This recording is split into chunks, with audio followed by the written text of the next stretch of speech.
Hahaha halo bosku, semoga semua dalam lindungannya, dan diperlancar rezekinya. Jangan lupa subscribe ya bosku, karena subscribe itu gratis. Ben Kulo tambah semangat, monggo lanjut. Douluo Dalu, Chapter 4.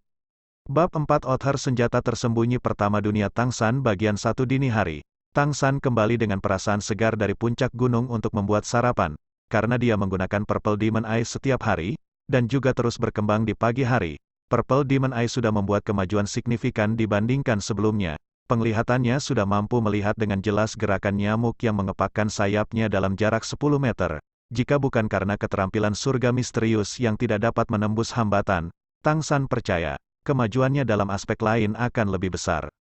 Menempa balok besi babi berukuran 50 cm ke dalam ukuran kepalan tangan.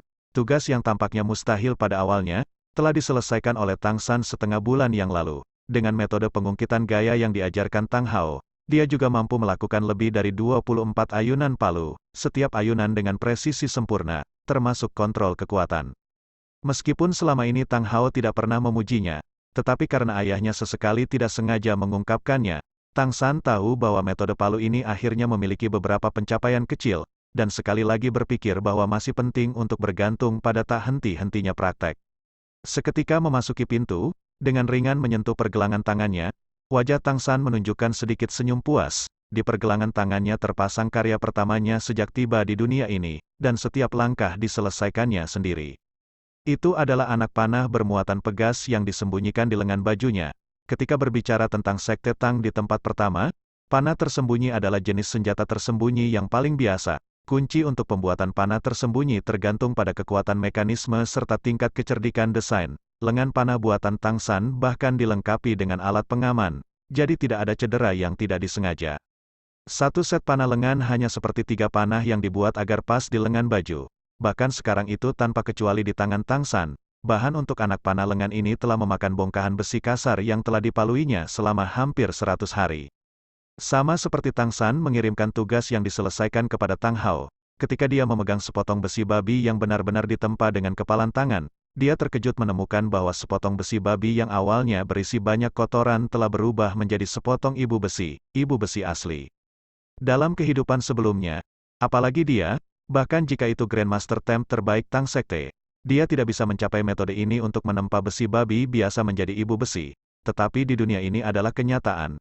Ini sendiri merupakan masalah yang sangat sulit untuk dipahami. Lengan panah ini di pergelangan tangan Tang San terbuat dari bongkahan ibu besi itu. Untuk benar-benar membuat anak panah lengan, termasuk 3 panah kecil 10 cm di dalamnya, ia menggunakan semua ibu besi yang dimilikinya.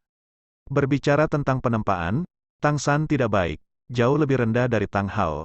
Tetapi ketika berbicara tentang membuat senjata tersembunyi yang pintar, apalagi Tang Hao, mungkin semua benua Douluo tidak memiliki siapapun yang dapat dibandingkan dengan jenius sekte luar Tangnya.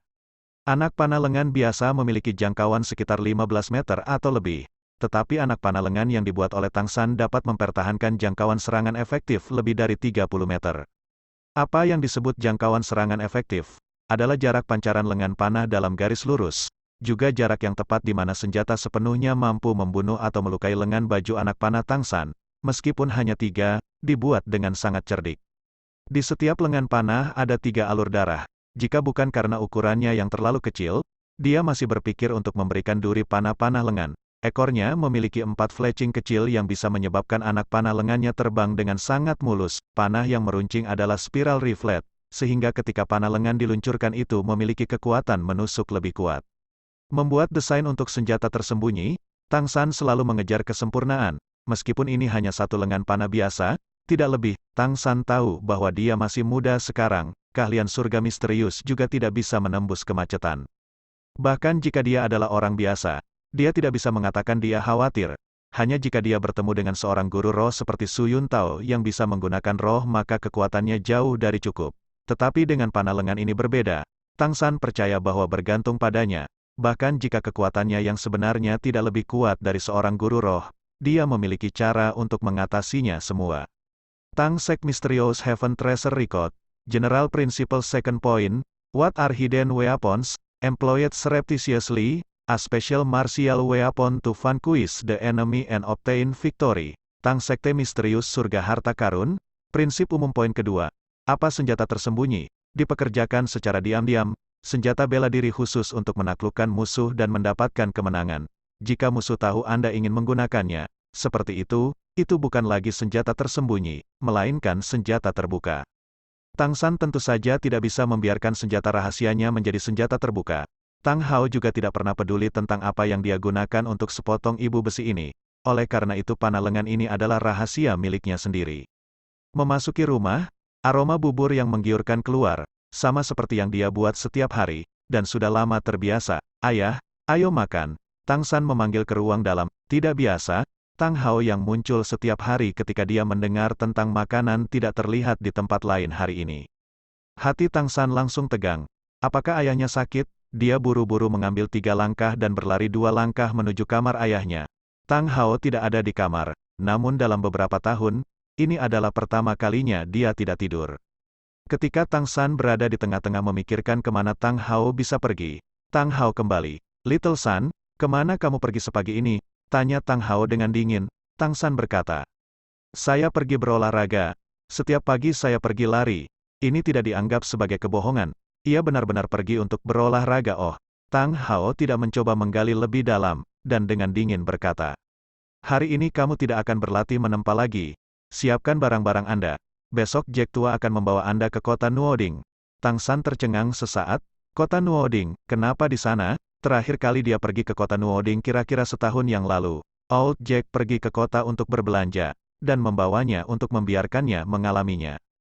Tang Hao menatapnya, dan berkata, apakah kamu tidak ingin mempelajari kemampuan Master Roh? Old Jack dapat membawa Anda ke Akademi Master Roh utama kota Nuoding untuk menjadi siswa yang bekerja. Di sana Anda dapat belajar apapun yang Anda inginkan.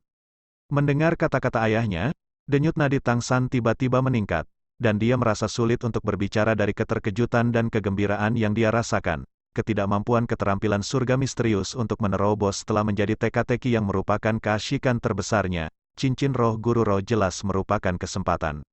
Ayah, apa yang berubah pikiran? Tang Hao kembali dengan sebuah pertanyaan. Kamu masih mau pergi atau tidak? Tang San berkata, tapi jika aku pergi, tidak ada yang akan membuatmu makanan. Sekarang dia sudah mengerti alasan mengapa ayahnya bangun pagi-pagi begini. Tanpa disangka-sangka, adalah untuk menemui tetua desa Jack.